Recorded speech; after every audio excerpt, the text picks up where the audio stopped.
Bom, boa noite a todos, sejam bem-vindos a mais uma reunião das UTIs integradas.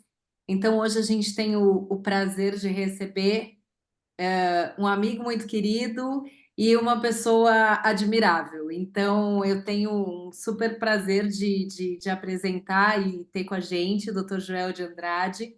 O Dr. Joel é intensivista, coordenador da Central de Transplantes de Santa Catarina. E quem conhece, né, o trabalho do Joel realmente acho que encantador é a palavra que resume. Eu tive o privilégio já de estar com ele lá na Central de Santa Catarina. E quando quem trabalha com transplante, né, a gente sempre fala aí da Espanha como referência, mas a gente tem aí uma referência nacional que é Santa Catarina. Claro que eu também tenho o meu conflito de interesse, porque eu sou uma catarinense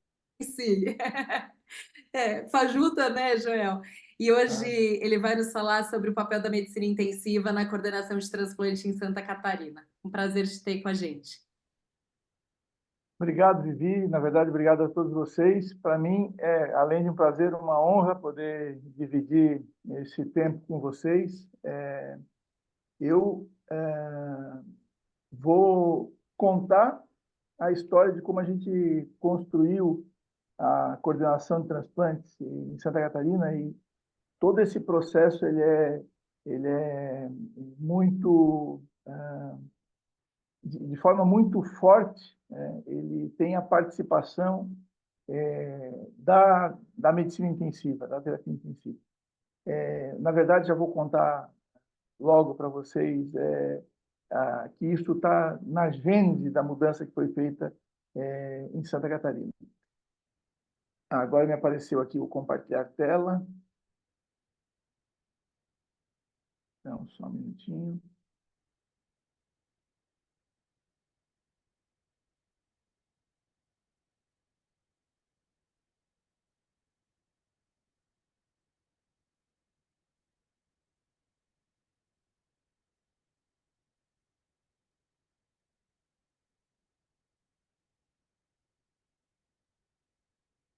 Vocês conseguem ver? Conseguimos, só não está no modo de Maravilha. apresentação. Vamos ver agora. Agora sim? Agora sim. Perfeito. Beleza. Então, Agora está ótimo. mais uma vez, agradecer esse convite e vamos adiante. Esses dois gráficos, eles mostram basicamente a performance das diferentes unidades da Federação do Brasil em relação, primeiro, ao número de notificações de morte cefálica por milhão de população e depois o número de doadores efetivos por milhão de população. E o que a gente vê no que está aqui na minha mão esquerda, o número de notificações, é que existe uma variação enorme das diferentes unidades da federação. Nós temos um pelotão inicial ali de 3 estados, Paraná, Distrito Federal e Santa Catarina, com quase 100 mortes encefálicas notificadas por milhão de população. Depois vem Rondônia e Sergipe, com um pouco menos, e depois vai caindo esses números até que no Amapá não aparece nenhum registro de morte cefálica. Eu queria fazer 2 comentários. O primeiro deles é que, em relação à performance dos diferentes estados, pois ela se dá justamente pela eficiência do sistema de transplantes que funciona em cada um desses estados, né? Ou seja, os sistemas mais eficientes são capazes de detectar mais e a detecção está intimamente relacionada com a doação efetiva, ou seja, dos detectados, uma parte se perde no processo do diagnóstico, da manutenção, da entrevista familiar, mas quanto mais eu detecto, maiores são as chances que eu converta em doador. Então, existe uma heterogeneidade muito grande, e se a gente pega esse gráfico que está mais à esquerda na tela de vocês, o que a gente consegue observar é que a parte branca, que está por cima dessas barras azuis, ela basicamente marca a ineficiência. Quanto menos eu detecto, pois menos eficiente, obviamente, eu vou ser. Existem vários fatores relacionados à questão dessa diferente eficiência, mas um deles que chama muita atenção é esse, né? Isso é um trabalho que o Glauco fez que é muito interessante, basicamente um estudo que correlaciona leitos de UTI por 100 mil de população e doações efetivas. E no Brasil existe uma linearidade em relação a isso, né? A região norte tem menos leitos de UTI, portanto tem menos doadores, seguida da região nordeste, da centro-oeste. A única discreta incoerência que existe nesses números é que a região sudeste é a que mais tem leito de UTI e, no entanto, ela não é a que performa melhor em relação à doação efetiva de órgãos. Aí, talvez, traduzindo uma outra variável que é importante, além da infraestrutura, do leito de UTI, da qualificação das UTIs, que é a questão da organização do sistema de transplante, que é diferente no Sul em relação ao Sudeste, em alguns aspectos que depois eu vou comentar. Basicamente, essa diferença está centrada nesse conceito, né? Existem mundialmente vários modelos, mas os dois que se destacam são o de coordenação hospitalar de transplantes, um conceito não nascido, mas aprimorado muito na Espanha. Basicamente, cada hospital espanhol tem um grupo de profissionais de saúde que são encarregados da procura e de todas as etapas do processo de doação e transplante dentro daquela instituição. E nascido na Bélgica, mas desenvolvido mais nos Estados Unidos, e é um modelo, por exemplo, adotado no Brasil da melhor forma pelo Estado de São Paulo, existem as organizações de procura de órgãos. Um grande hospital se encarrega da procura dentro daquele hospital, ou seja, seria uma comissão hospitalar de transplantes do próprio hospital onde ele existe, e também de um grupo grande de hospitais, que pode chegar a 30, 40, 60, 80 hospitais no raio de atuação dessa organização de procura de órgãos. Para não alongar muito essa discussão, basicamente a organização de procura de órgãos ela tem como uma virtude dar escala a quem trabalha, ou seja, se eu trabalho como médico ou enfermeiro numa estrutura de procura dessas que cuida de muitos hospitais, é muito provável que todos os dias eu me envolva com algum processo. E isso dá escala e possibilidade de aperfeiçoamento ao meu trabalho. Por outro lado, a Comissão Hospitalar de Transplantes tem uma virtude que é incrível, que é o seguinte: o médico ou o enfermeiro envolvido naquele processo, ele é conhecido dentro da instituição. Ele não é alguém que chega de fora e nunca viu a família, que vai ter um primeiro contato. Ele é alguém da instituição.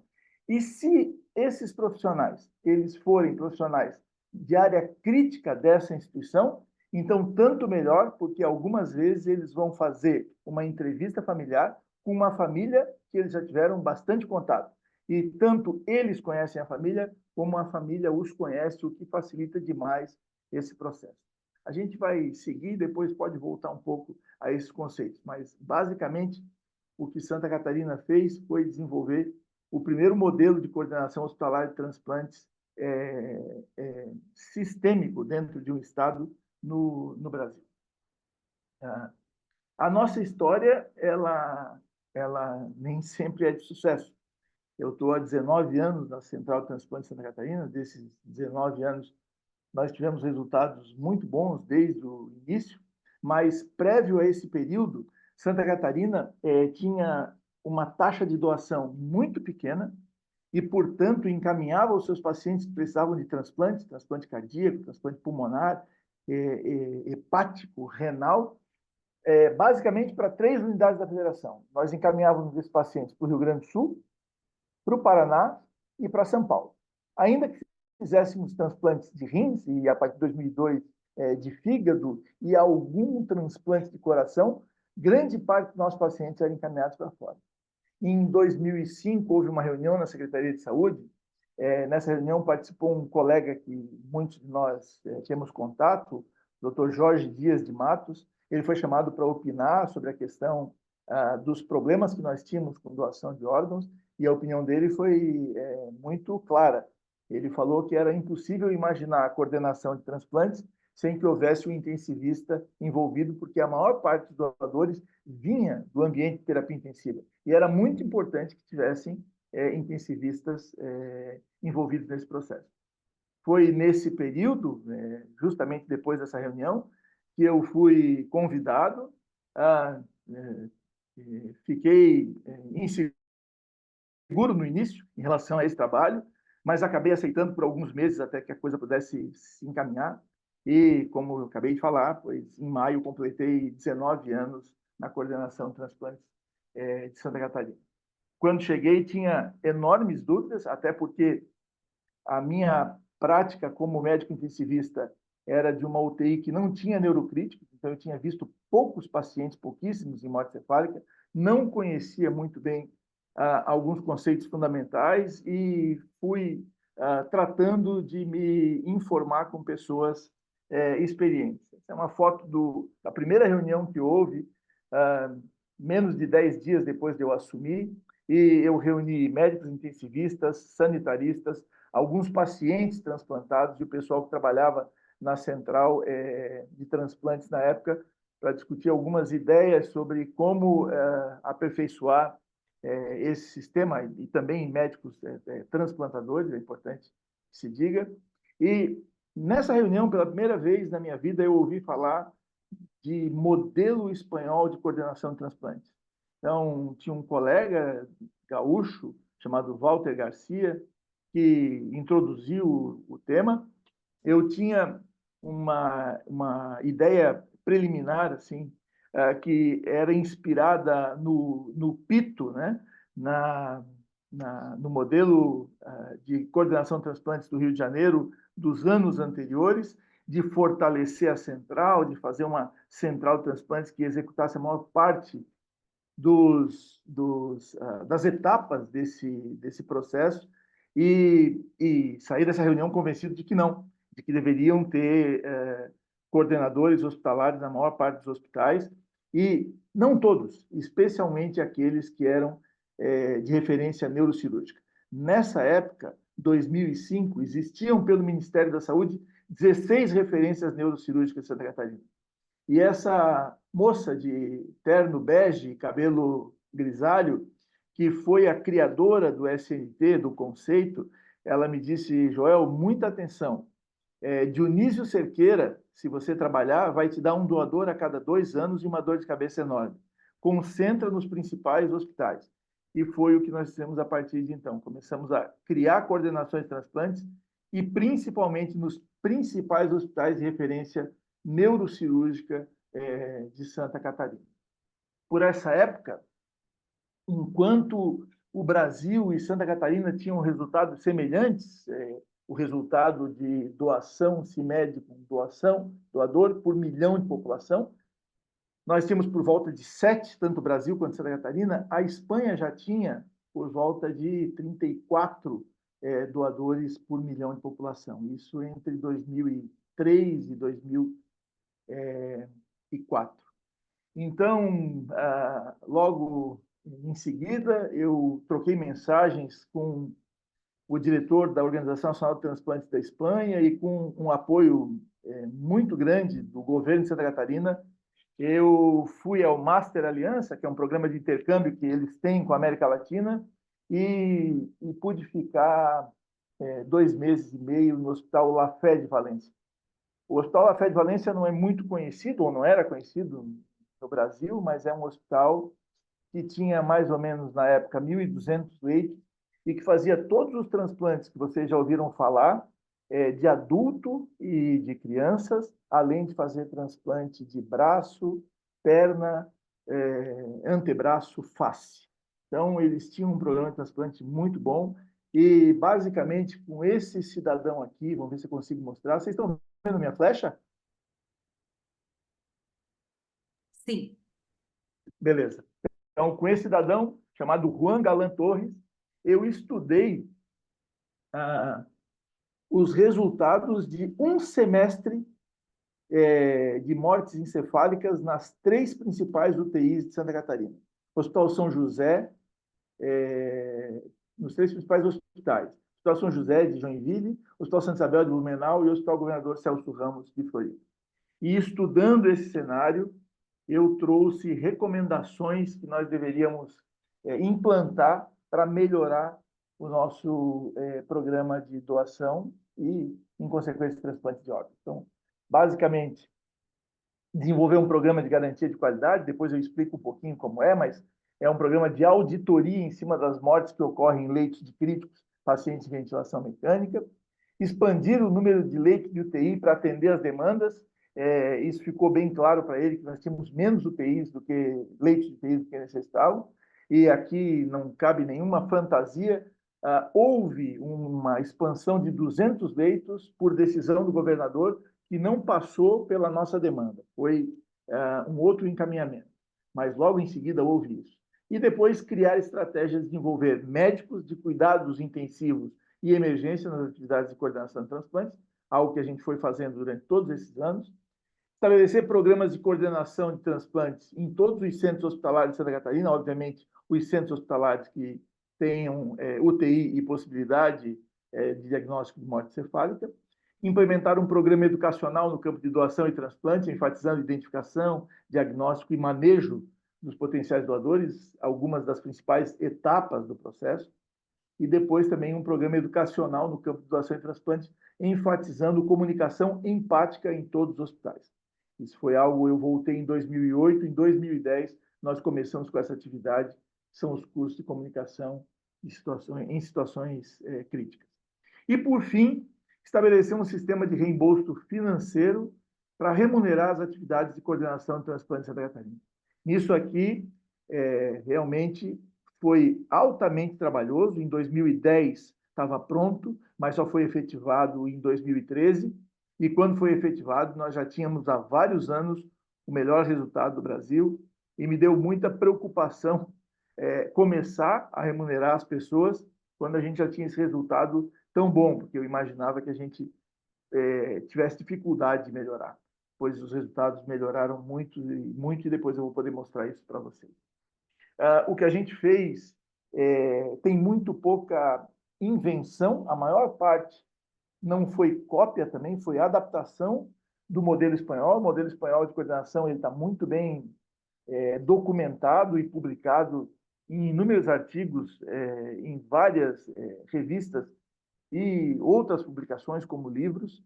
E, basicamente, lendo essas fontes, nós tiramos várias das nossas ideias. Uma das principais ideias era reforçar o aspecto de educação e treinamento dos profissionais. Na Espanha existe uma iniciativa que, para mim, é a campeã.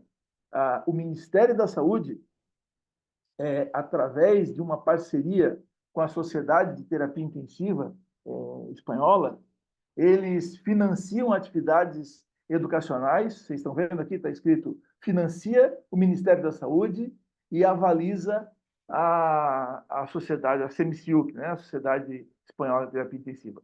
Cursos de doação e transplantes para médicos intensivistas no país inteiro. Então, os médicos intensivistas são todos formados com um curso básico de coordenação e com um curso de comunicação em situações críticas. Existe uma intensa atividade de publicação entre os profissionais da Organização Nacional de Transplantes do Ministério e os profissionais da rede espanhola de terapia intensiva e de coordenação, que se sobrepõem. E essa é uma das publicações entre a Beatriz Domingues e o Francesco Procácio, que mostra que educação e treinamento, auditoria e liderança clínica podem melhorar muito a doação de órgãos de terapia intensiva, criando um conceito que é muito sólido na Espanha, que é a doação de órgãos como parte dos cuidados de fim de vida. Então, existem cuidados intensivos orientados à doação e que são adotados na Espanha. Isso tudo faz com que os conceitos de possível doador, potencial doador, proliferem na Espanha e sempre priorizando os locais de busca, que são os locais onde existem pacientes mecanicamente ventilados. De volta ao Brasil e de volta à nossa história, nós começamos a investir pesado em educação. Há muito tempo a gente tem pelo menos 2 cursos anuais que envolvem entre 160 a 200 coordenadores de transplantes. A maior parte deles são médicos, enfermeiros ligados a áreas críticas, boa parte deles ligados à terapia intensiva. Alguns desses coordenadores vocês conhecem muito bem. O Glauco desempenha essas funções, o Felipe Dalpisol também desempenha essas funções como funções adicionais dentro dos hospitais em que trabalham. E nessa atividade de educação permanente, além dos 2 cursos estaduais anuais, nós temos outros tantos cursos que são voltados para etapas distintas do processo. E a diferença é que esses 2 cursos estaduais, nos últimos anos, eles têm sido feitos em Florianópolis, nós não viajamos, mas existem cursos regionais em que a gente leva algumas etapas desse processo, diagnóstico de morte cefálica ou coordenação de sala cirúrgica, para as diversas cidades de Santa Catarina. Mas esse ano foi coroado, no mês de março, por uma compreensão da Secretaria de Estado da Saúde da importância disso, e foi pactuado na CIB um recurso muito generoso para que a gente possa fazer essas atividades com regularidade e sem restrição orçamentária. Total, que nós treinamos mais de 7.000 profissionais nesse período, nas diversas atividades que tivemos. Só um minutinho. Isso que eu estou colocando para vocês, está bem descrito, nesse artigo publicado no Transplantation Proceedings em 2018, que é o impacto das iniciativas organizacionais e educacionais em Santa Catarina, na doação de órgãos. Bom, nós temos 33 cidades com atividade de doação, são 69 hospitais doadores, eram menos de 10 quando a gente iniciou, e com uma atividade muito concentrada. 3 desses hospitais fazem 40% da atividade de doação, com outros 7 hospitais a gente chega a uns 70%, e com mais 8 hospitais a 85%, ou seja, esses 18 hospitais fazem quase toda a atividade, mas é muito importante, mesmo aqueles hospitais que nos dão 1 ou 2 ou 3 doadores a cada ano, eles contribuem também com esses resultados. Já os hospitais doadores, como tem que ser, os hospitais transplantadores, como tem que ser, eles são num número muito menor e tem que ter essa desproporção entre doação e transplante. Muitos hospitais doam, alguns hospitais transplantam. O perfil do coordenador, basicamente, médicos e enfermeiros, isso é uma adaptação do modelo da Espanha, preferencialmente de áreas críticas. De novo, se eu sou da área crítica, eu não vou na UTI ver se tem potencial doador. Eu trabalho na UTI, e quando aparece o neurocrítico, que sai da possibilidade terapêutica, eu sei que ali existe uma potencial morte cefálica e posso continuar esse trabalho. Aqui, rapidamente, um perfil. Nós somos mais ou menos 26% de médicos, 73% de enfermeiros e 1% de psicólogos.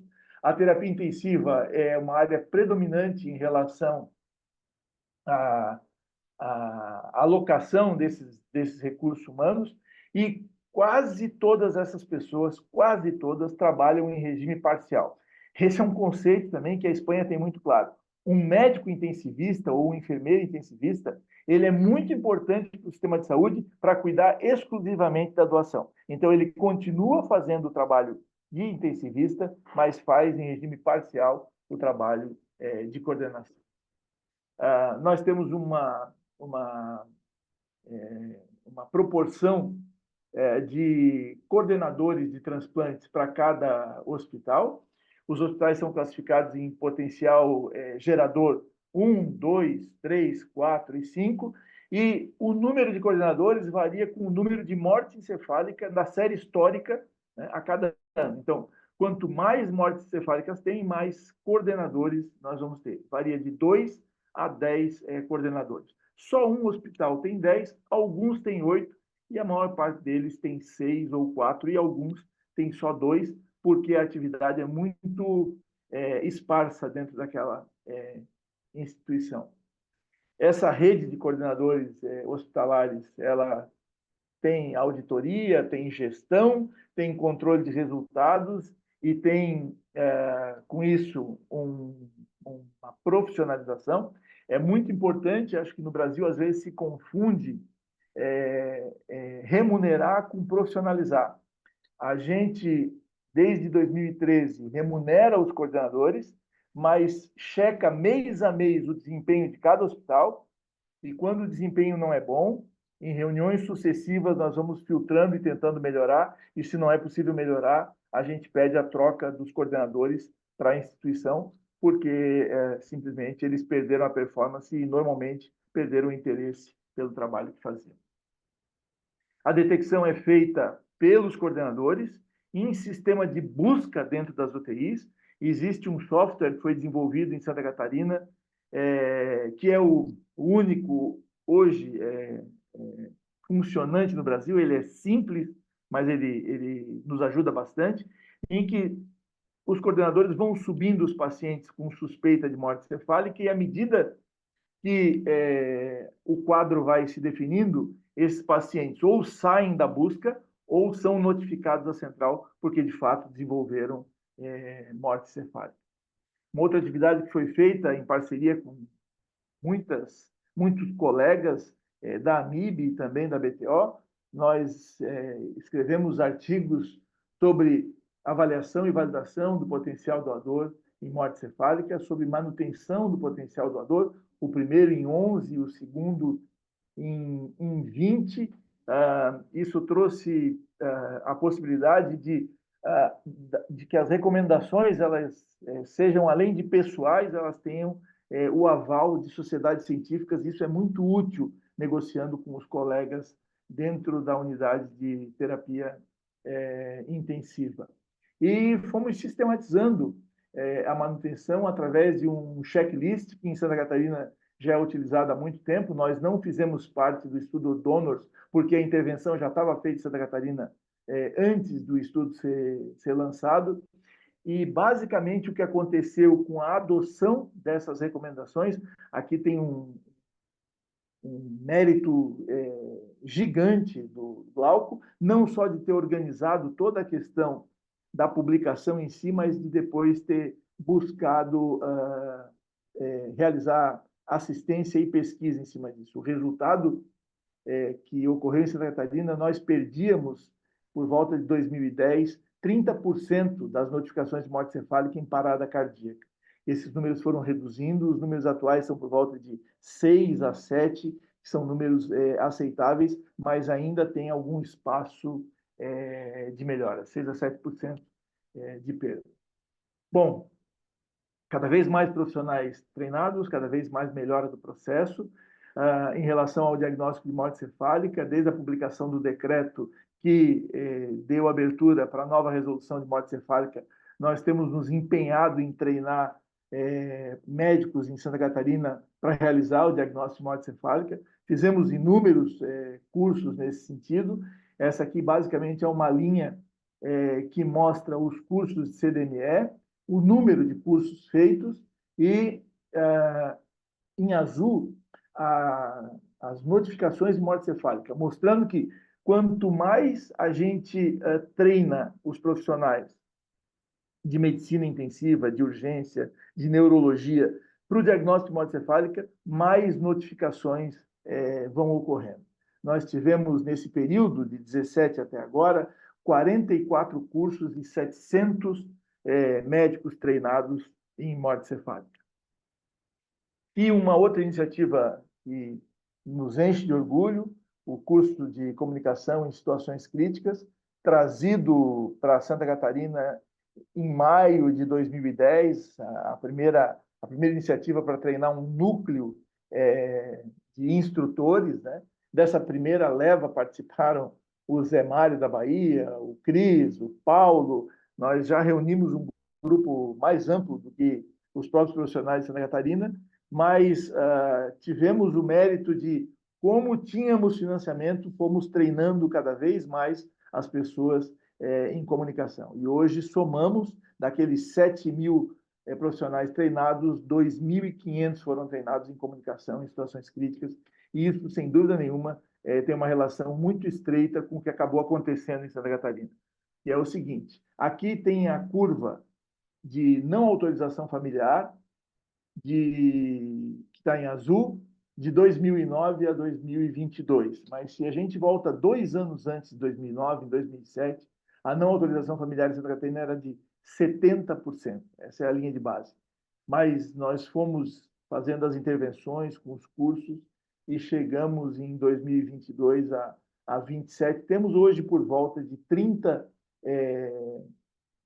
por cento de não autorização familiar. Ou seja, antes era 70 não autorização, 30 autorização, e hoje é 70 autorização e 30 não autorização. E isso é muito importante. E esses cursos não têm só o efeito de melhorar a questão da autorização familiar, eles melhoram as habilidades dos profissionais de terapia intensiva no trato com as famílias de um modo geral, e têm sido muito úteis e muito elogiados por todos que participam deles, e essa é uma iniciativa que a gente tem compartilhado desde o último ano, do ano 2023, com a MIG.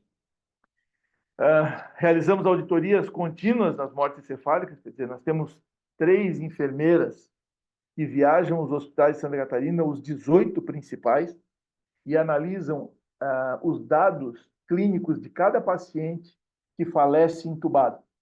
E dessa análise sai um resultado de, não, era uma pancreatite necrohemorrágica, morreu com disfunção de múltiplos órgãos e sistemas e não tinha nada a ver com morte cefálica. Bom, então tá ok. Mas se era um paciente com sangramento cerebral que morreu com sinais de morte encefálica e foi notificado à central, ok. Se não foi notificado à central, é considerado escape, e esse escape, ele produz um relatório que é discutido com as equipes de coordenação, ou seja, com os médicos e enfermeiros encarregados da coordenação naquele hospital. Nós fazemos isso todos os meses e temos essas discussões sucessivas, e faz parte da questão do controle e da profissionalização. Com todas essas iniciativas, se a gente comparar Santa Catarina em vermelho com o Brasil, e eu peço desculpa para vocês, aqui tem um ano sonegado, quer dizer, o ano passado o Brasil chegou muito perto de 20 doadores por milhão, nós fizemos um pouco mais de 42, mas a distância é muito grande entre o que a gente faz em Santa Catarina e o que é feito no Brasil. E visto de uma outra forma, se a gente olhar os últimos 19 anos, por 14 anos nós fomos líderes isolados em doação de órgãos para transplantes e pacientes em morte cefálica. E nos outros 5 anos, nós fomos vice-líderes, perdendo em 2005 para o Rio Grande do Sul, em 2010 para São Paulo, e depois em 18, 20 e 23 para o Paraná, sendo que esse último resultado foi 42,5 para o Paraná e 42,3 para Santa Catarina, ou seja, um resultado muito parecido, mas o Paraná levou a liderança desse ano. No final de 22, a gente recebeu esse documento, vocês não podem ler, mas eu conto o que ele é. É um e-mail e uma carta que foi enviada, o e-mail para nós, a carta para o nosso governador, elogiando o sistema de transplantes de Santa Catarina, falando da sua efetividade, da importância desse exemplo para a região, para a América Latina e também para o mundo, e é um documento escrito pela doutora Beatriz Domingues Gil, a mesma que assinava aquele artigo original, aquele artigo inicial que eu mostrei com o Francesco Procássio, e isso nos deixou tremendamente orgulhosos. E naquele mesmo ano, no mês de novembro, eu acabei levando essa experiência para um documento de 16 páginas que foi analisado pelo comitê do Prêmio Espírito Público, e nós fomos premiados, e isso rendeu uma reportagem de página inteira na Folha sobre o sistema de transplante de Santa Catarina, com muita ênfase à questão da do curso de comunicação em situações críticas e os seus efeitos. Mas, para além de reconhecimento, né, eu acho que a coisa que mais impacta são esses dados que estão mostrados aí, né? Nós tivemos nesse período números crescentes há muitos anos, exceto 2020. A gente tem mais de 1.000 transplantes por ano, obviamente mesclando órgãos e tecidos, mas os números falam de quase 4.000 transplantes renais, quase todos com doador falecido, e de mais de 1.800 transplantes hepáticos realizados em Santa Catarina e que ocorreram em função do trabalho que é feito dentro das UTIs de incorporar esses conceitos da doação de órgãos como cuidados de fim de vida. Isso tem vários aspectos a serem analisados, mas eu posso dizer para vocês que um dos que mais impacta é o fato de tirar 4.000 pessoas da diálise. Isso, além da questão financeira, que é fantástica, a economia depois do primeiro ano de transplante. No primeiro ano, transplante e diálise se equivalem, mas depois, obviamente, o paciente transplantado ele é muito mais barato para o sistema de saúde. Mas, além do custo, tem a questão da qualidade de vida que não pode ser mensurada aqui. Eu queria deixar alguns comentários finais, e eles dão conta de que a melhora dos resultados de doação de transplantes ajuda a tornar essa questão uma prioridade de governo, é bem importante, isso a gente conseguiu aqui. Os modelos de coordenação de transplantes são vitais. O modelo espanhol prosperou em Santa Catarina e o sucesso de Santa Catarina se mostrou aplicável no Paraná. Todo mundo que conhece sabe dos méritos que o Paraná teve, mas em 2010 a gente abriu absolutamente tudo o que fazia para que o Paraná pudesse fazer também, e eles fizeram, e hoje a gente divide com eles essa liderança nacional.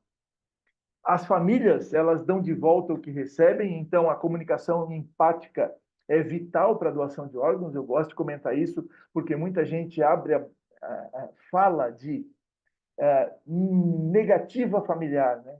As famílias algumas vezes são muito maltratadas e quando respondem não, elas ainda levam a culpa, né? Então a gente tem que rever algumas práticas em relação à terapia intensiva e especialmente à doação de órgãos. Coordenadores hospitalares de transplante têm um papel fundamental e os profissionais de medicina intensiva podem potencializar muito essa prática, isso é uma coisa tranquila e lógica. E em Santa Catarina, uma coisa que foi muito estimulada é que o coordenador de transplantes, sempre que possível, fosse o chefe da UTI, ou o chefe ou uma pessoa muito respeitada dentro da sua instituição. E isso sempre nos ajudou muito em todo esse processo, né? É também importante saber que a gente pode contar com a mídia para tornar os bons resultados públicos e estimular a população e mesmo o governo, e que a atividade transplantadora bem-sucedida, ela significa economia em escala para os governos, né? Isso está muito bem calculado na Europa e o impacto é positivo. E o transplante deve ser encarado como uma política de Estado, não de governo. Foi uma outra conquista nossa. Eu estou há 19 anos aqui, conheci muitos governadores, conheci dezenas de secretários de saúde e a posição nossa sempre foi respeitada e continua sendo, e eu acho que isso é um ganho enorme. Não é aquela visão de ações para um ano, é uma visão de ações que deveriam persistir, passando governo em governo. E, para quem ainda não viu, recentemente, o Glauco e eu, junto com a Beatriz e a Elizabeth Kohl, que é a chefe médica da UNT, publicamos esse artigo. Na verdade, é uma carta ao editor, mas que tem informações preciosas sobre tudo o que foi feito em Santa Catarina nesse período e pode ajudar qualquer pessoa que queira desenvolver essas atividades. E eu, francamente, acredito que em qualquer lugar do Brasil nós somos capazes de desenvolver. Em relação a isso, termino contando que o lugar que mais cresceu nos últimos anos foi Rondônia. Em Rondônia, eles têm feito um trabalho excepcional e cabe contar que eles não estão transplantando, mas organizaram dentro das unidades de crítico a procura e hoje Rondônia é um dos principais estados do Brasil em termos de doação de órgãos para transplante por milhão de população, ainda que os órgãos sejam transplantados em outras unidades da federação, para onde são encaminhados muitos dos pacientes deles. Muito obrigado a vocês e qualquer questão que queiram levantar, por favor, estou à disposição e obrigado mesmo pela oportunidade. Obrigada, Joel, pela apresentação. Acho que por poder compartilhar, né, essa experiência de Santa Catarina, como eu disse, né, no começo, acho que é um exemplo, né, é a prova de que é possível, né? Então, aqui eu abro para perguntas, quem quiser colocar no chat ou abrir o microfone, fiquem super à vontade. Eu queria, para começar, Joel, fazer uma pergunta inicial. Então, aqui a gente tem gente de várias regiões do país e que a gente tem as dificuldades, cada um aí com suas dificuldades, com as suas particularidades, né? Então, queria te perguntar, para a gente que está dentro da terapia intensiva, em qualquer hospital, seja público, privado, em qualquer região do país, como começar? Para dar o pontapé inicial aí para plantar essa sementinha aí dentro das nossas instituições. Qual seria aí o primeiro passo? Vivi, muito obrigado pela pergunta e a minha resposta é o primeiro passo desse processo para quem trabalha do ponto de vista assim assistencial dentro de uma unidade de terapia intensiva é incorporar às práticas do dia a dia o diagnóstico de morte cefálica. Eu acho que a gente não chama o cardiologista para fazer diagnóstico de infarto, a gente não chama o pneumologista para fazer diagnóstico de pneumonia, e a gente não deveria chamar nem o coordenador de transplantes, nem o neurologista, é óbvio, para fazer diagnóstico de morte cefálica. O coordenador de transplantes não, porque não é função dele fazer o diagnóstico de morte cefálica. Ele tem a função de coordenar, de fazer a interface com a central, de passar as informações, de intermediar os exames que são necessários. Mas a primeira exploração clínica, a segunda, o teste de apneia e o teste complementar, deveria estar incorporada à prática assistencial do dia a dia. E eu acho que isso é uma coisa muito importante. O ano passado eu fiz um curso da AECID, da Cooperação Espanhola, e tinha uma ênfase muito grande nisso, de que o diagnóstico de morte cefálica tem que ser feito pela equipe assistencial dentro da unidade onde ele ocorre. E isso é o início desse processo, porque sem diagnóstico de morte cefálica não se leva esse processo para frente. O Brasil tem certas fragilidades, muitos hospitais não têm métodos gráficos, é função da central estadual prover o método gráfico quando a estrutura não tem, mas em Santa Catarina, por exemplo, 80% dos diagnósticos são feitos sem ajuda da central e o nosso estímulo é que cada vez mais os hospitais busquem autossuficiência na realização do diagnóstico de morte cefálica. Ainda que nós, a partir da central, com 3 intensivistas, a gente acompanhe a realização desses diagnósticos, revisando se existe algo que precisa ser adequado. Basicamente era isso. Falcão tá de mão levantada, fica à vontade, Falcão. O Joel, eu deixei aí maravilha.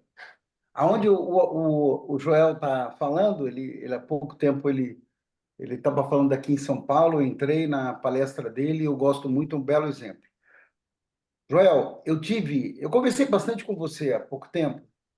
Eu tive 2 oportunidades de estar falando de morte cefálica no mês de abril e no mês de maio. E tinha bastante gente. E no mês de abril, uma semana antes da minha apresentação, eu mostrei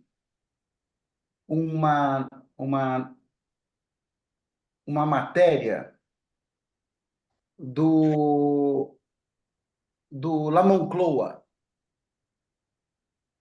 que La Moncloa, você conhece mais do que eu, é uma sede de governo, né, da Espanha, não é isso? Isso, é o Palácio. Beleza, beleza. E eles, uma semana antes da minha apresentação, ele falou assim: em 2023, 5.800 órgãos foram transplantados, mostrando a Espanha 120 transplantes por milhão de população. Isso. E naquela semana, no dia 16 de abril, uma semana antes da nossa reunião, 19 famílias disseram sim à doação. E eles tiveram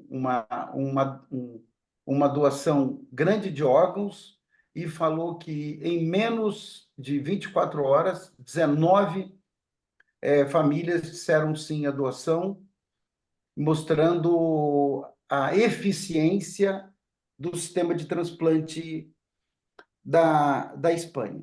Aí eu falei, você acha, o pessoal olhando para a gente, eu falei, se vocês acham que é possível a gente conseguir esse objetivo no Brasil, a maioria fez com a cabeça não, porque a gente estava ali com aquele output da Associação Brasileira de Transplante de Órgãos, mostrando que a gente chegava, não sei se mantém, 20 doadores efetivos por milhão de habitantes. É isso? Resultado do ano Mantém isso? passado. Resultado do ano passado. Mantém isso? É o resultado do ano Do passado. ano passado, É, isso. E eu falei para, assim, vocês acham que com a nossa resolução, com o nosso padrão, com a campanha que está sendo feito, com as reuniões, vocês já acham que a gente poderia chegar num padrão espanhol? A gente viu a cabecinha fazendo não. Aí eu apresentei a sua publicação junto com o Glauco, mostrando que sim, é possível. Eu fiquei muito contente de você estar aqui hoje. E eu mostrei que sim, é possível. Com todo o material que a gente tem, recurso humano e material didático, é possível a gente chegar. é isso E a aí. gente, e a gente mostrou que você chegou a uma notificação de 95 por milhão de habitantes de morte cefálica, isso mantém, com 40 doações, quer dizer, o dobro do Aham. Brasil de morte cefálica. Isso, eu falei assim, é possível, é possível. E você hoje, nessa palestra, mostrou que sim, é possível. Que investimento que você teve, né, Joel? Esforço, né? Isso vem Sim, ao encontro o que a Vivi falou agora. O que a Vivi falou, que é com o passo a passo, o comecinho, a gente consegue transformar a nossa história. Aí houve uma pergunta que eu vou te fazer, Joel. Uma pergunta. O sucesso da Espanha, a Espanha é uma doação presumida? Isso impacta no sucesso da Espanha? obrigado, Falcão. Não, antes de responder essa tua pergunta, que eu Tá, faço em seguida, eu queria só comentar assim, ah, cada região tem uma organização e um resultado diferente, né? Eu vou há muitos anos, acho que eu vou há 8 anos a São José do Rio Preto. E, atualmente, a DRS, eu acho que é assim que chama, enfim, a região de São José do Rio Preto, que envolve Rio Preto e os municípios em volta, eles têm uma taxa de doação de 45 por milhão de população e tem uma taxa de não autorização familiar para baixo de 30. E é um funcionamento de OPO, mas é uma OPO mesclada com comissão hospitalar de transplantes. Em perfeito. relação à doação presumida da Espanha, Falcão, na verdade é o seguinte: a legislação da Espanha, o consentimento familiar na Espanha, ele é obtido com um não. É assim, não. Em vida, o fulano jamais se opôs à doação. No Brasil, a gente crava um sim. Lá é um não. O que eu quero dizer com isso é que existe um consentimento presumido, que é fraco, mas na Espanha eles têm a mesma entrevista que nós temos aqui. Perfeito. O que muda o resultado da Espanha são algumas questões. E uma delas, talvez a gente precisasse de mais tempo e pode conversar num outro momento. Quem sabe a gente convida alguém para falar sobre isso melhor. A Espanha hoje tem doação em assistolia. Então, uma parte das pessoas que doa órgãos, equivalente a 30%, que não é pouco, eles doam os órgãos ou já mortos, não na condição de morte cefálica, com o coração parado, ou depois que a família autorizou que o suporte seja retirado, e só depois que houve essa decisão, o coordenador de transplantes entra em acordo. Então, tipicamente, é um paciente com esclerose lateral amiotrófica, evoluindo para fim de vida, que interna na UTI, existe um ajuste, a família decide que o paciente não vai ser mais tratado, vem o coordenador, entrevista, ele vai para o centro cirúrgico, é estubado, e quando o coração para, eles retiram os órgãos. Essas modalidades de transplante, elas tendem a ter uma não autorização menor, por todas as questões que envolvem as conversas prévias, né? A Espanha está avançando, a Espanha agora tem eutanásia e a possibilidade de que a pessoa, antes de sofrer eutanásia, que ela defina pela doação. Então, são questões elaboradas, mas eu preciso dividir uma coisa com vocês. Quando eu saí do meu período na Espanha, em 2008, a doação em assistolia engatinhava. Muita gente achava que ela não ia prosperar. Uhum. E existia a doação não controlada, né? Pois prosperou com controlada anos mais tarde, limitação do esforço terapêutico, conversa com as famílias. E eu acho que a gente tem uma responsabilidade enorme. Muita gente que trabalha com transplante acha que isso traria conflito de interesse para as decisões que a gente toma dentro da UTI e tal. Não conhece a realidade das limitações que nós fazemos no dia a dia dentro das nossas UTIs. E acho que muita coisa é conversar, botar de pé e fazer funcionar. Joel, Obrigado, parabéns Joel. frente à apresentação.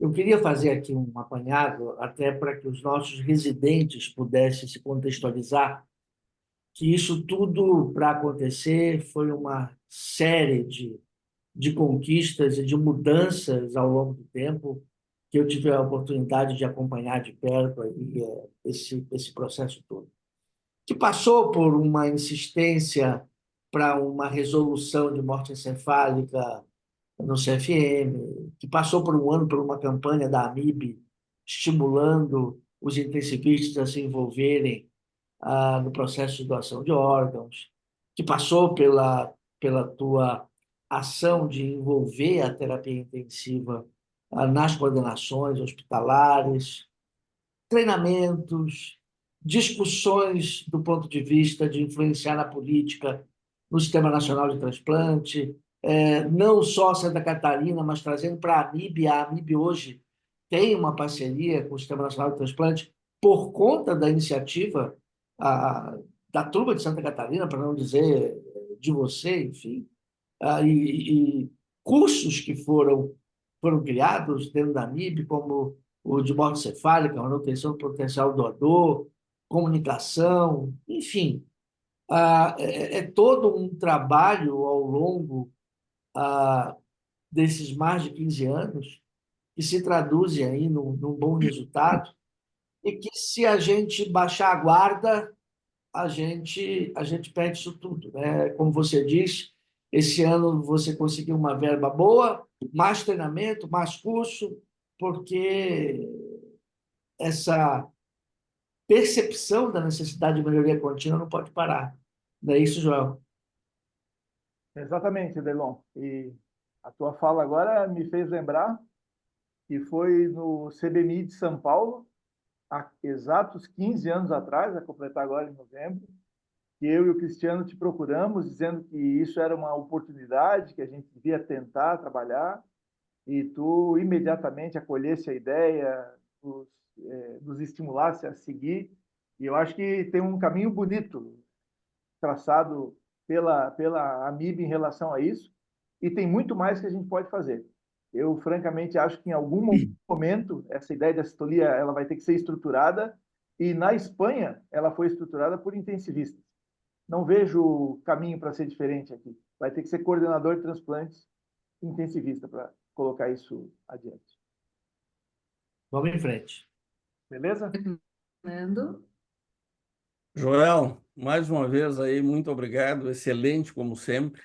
Imagina. E tu tocasse num ponto que eu conheço um hospital, porque eu já, como é que eu vou dizer, já frequentei esse hospital, e tu tocasse num ponto que, para mim, essas coisas não se dissociam, que é a família. E é claro que uma família que é maltratada, isso é o primeiro ponto.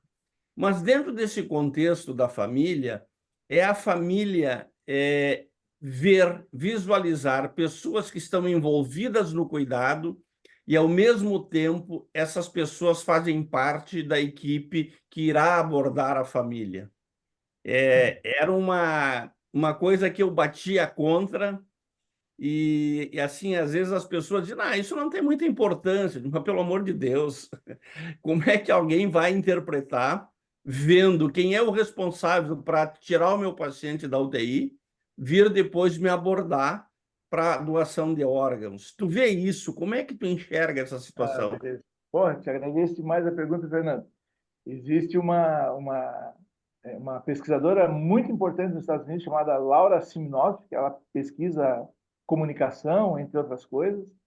E uma das coisas que ela defende é a questão do tempo entre a notícia e a eventual entrevista, né? E uma das coisas que eu vi na Espanha que opa, coisa forte isso. O meu coordenador, o meu chefe, desceu, deu a notícia da morte e fez a entrevista automaticamente. E depois eu perguntei para ele assim, nossa, vocês nunca pensaram em mudar a pessoa e tal? E ele virou para mim e disse assim, Joel, eles confiaram o familiar vivo a mim. Depois de morto, a coisa está resolvida. É um conceito, quer dizer, quem mais, ou quem teria mais chance ou autoridade para fazer a entrevista do que ele que tinha cuidado a semana toda do paciente, tá entendendo? É alguém de fora, é alguém que não participa disso. Então, eu vou te falar assim, de experiência própria. Eu tenho me envolvido, o meu hospital não tem neurocrítico, então eu faço 5, 6 entrevistas por ano para morte cefálica. Mas em todas elas, fica muito claro para as pessoas que eu trabalho na UTI, que eu prestei assistência, que eu me envolvi no diagnóstico e que eu estou fazendo a entrevista. E não tenho problema nenhum. Eu tenho pouca experiência, mas a minha taxa de não autorização familiar das entrevistas que eu faço é muito baixa. Entende? Eu acho que está muito mais na habilidade. Quando a família sente que tu trata com respeito, com empatia, tu não precisa ocultar nada. Eles te veem ali, né? Eles sabem que tu trabalha ali. E eu defendo muito que o entrevistador seja alguém da assistência em UTI, porque é alguém que já se envolveu com a família. A menos que ele, obviamente, não tivesse tido tato nos momentos anteriores. Aí não deve ser ele. Porque o que eu via era uma desconfiança. Pois Eu é. acho que tem um aspecto cultural também muito forte aí, porque depende muito da cultura local. E assim, ó, à medida que tu vê que tu está acompanhando um paciente, ele está deteriorando, e assim, a gente não tem bola de cristal, né? Mas, poxa, é um TCE, é um AVE hemorrágico, que eventualmente tem tudo para evoluir para morte encefálica. Nesse momento, assim, tu já aborda a família para uma eventual possibilidade, poxa, não? Não. Isso, Só outra ótima depois. pergunta. Jamais, Fernando. A conversa de doação, ela sucede a notícia da morte. E durante o processo do diagnóstico, que a gente, pela resolução, é obrigado a comunicar à família que está cumprindo as etapas e tal, você jamais toca em doação. Até o contrário. Se a família, durante o processo de diagnóstico, trouxer o tema de doação, a recomendação é você refuta. Diz, não podemos tratar desse assunto agora porque o indivíduo está vivo. Em Porque tese. a gente vê muitas vezes precipitação, né? Sim, isso acontece, cara. O problema é que muita gente que não é treinada se envolve, né? Mas eu posso te garantir Por isso que que... eu puxei esse tema, assim. Sim, é. Mas eu posso te garantir que as famílias, quando são tratadas com respeito, com empatia, e quando existe o vínculo, elas não misturam os assuntos. Elas entendem muito bem que está morto. O problema só é que o timing da entrevista, né? Outro dia, pois, faleceu um paciente argentino na nossa UTI e demorou 2 dias para mim poder falar em doação. Os dois primeiros dias que sucederam a notícia, a família estava negando. Estava negando, dizendo que não era, que queria transportar para a Argentina e tal, e até que caiu a ficha, e aí eu estava em casa, a mãe me ligou e perguntou se podia doar. Pronto, veio deles. Às vezes as pessoas elas se atropelam, se afobam um pouco. Tá? E só para não deixar de dizer, esse é o tema do curso, são os temas do curso de comunicação em situações críticas. É ensinar Excelente. a falar. Beleza? Beleza. Bom. Vivi, Joel, deixa eu só fazer uma pergunta, provocar o Joel aqui. Joel, se você se aposentar hoje, eu sei que tem uma política de Estado toda voltada, existe uma estrutura já azeitada em relação aos transplantes de Santa Catarina, mas se aposentar, você acha que o programa de transplante de Santa Catarina vai manter o mesmo desempenho? Existe uma estrutura de processo já estabelecida, que não dependa da sua liderança? Ciro, além de admirar vocês, eu confio muito em vocês. Esse ano foi de muita conversa dentro do gabinete da secretária Carmen, que deixou há pouco a secretaria para concorrer à Prefeitura de Lages. E uma das coisas que a gente levou para ela é a sucessão. Ela autorizou que eu leve um colega para me acompanhar durante 3 anos antes de eu deixar a coordenação. E eu sinceramente espero encontrar. Existem algumas pessoas que eu farejo que podem desempenhar esse papel igual ou melhor do que eu. E espero conseguir encaixar as peças e levar para frente. Seria para mim uma enorme frustração ver esse sistema andar de ré. Mas eu também tenho a grandeza de reconhecer que ele anda muito sozinho, Chico. Assim, algumas coisas dependem de mim, muitas não dependem. ô Joel, não leva Oi. muito a sério essa ideia de aposentadoria do Ciro aí, não, viu? Ele está brincando com você. Não, mas ele está brincando, Acho mas que é é o todo seguinte, mundo que cara, nem ele, assim, que pode se aposentar. Não, na realidade, assim, a minha preocupação não é nem a aposentadoria do Joel, assim, Não. porque Quando o Joel uma começar a certa personificação do sistema de transplante de Santa Catarina na sua pessoa, na sua figura, entendeu, Joel? E eventualmente, isso Hein, pode... Joel, quando tu começar a surfar na Joaquina, né? Aí, vamos Muito lá, bom. Vivi. Vamos Tem lá. tem algumas pessoas que foram agregadas a esse processo que são fantásticas, né? Há muito tempo, o esteio técnico da Central de Transplantes é o Rafael Lisboa. E Então, é a história também da política de Estado, né, Joel? Quando tiver a política de Estado voltada, né, sim, é isso aí. seja até mais fundamental, né, do que qualquer outra. Mas eu conto isso com orgulho. Assim, esse ano a gente falou de sucessão tanto do gerente, né, que é o cargo mais alto dentro da central, quanto o meu, que sou coordenador médico. E houve um apoio muito grande da secretaria para a gente fazer essa sucessão, nos 2 cargos. Que é um negócio bem importante. Assim. Bom, então queria agradecer mais uma vez ao Joel por ter aceito o nosso convite. Aliás, queria fazer um convite para continuar essa conversa amanhã. Então, o Joel está capitaneando um AMIB no ar pelo Comitê de Transplante e Doação de Órgãos, que a gente vai estar discutindo. Então, vai estar Joel, Cris, eu e Glauco juntos aí amanhã à noite às 20. Então, estão todos convidados também. E, Joel, obrigada aí mais uma vez. Obrigada a todos que tiveram presentes. Uma boa noite. Muito Obrigado, obrigado. Joel. Um abraço. Valeu. Obrigado, Um Joel. abraço. Tchau, tchau. Boa Ei, noite.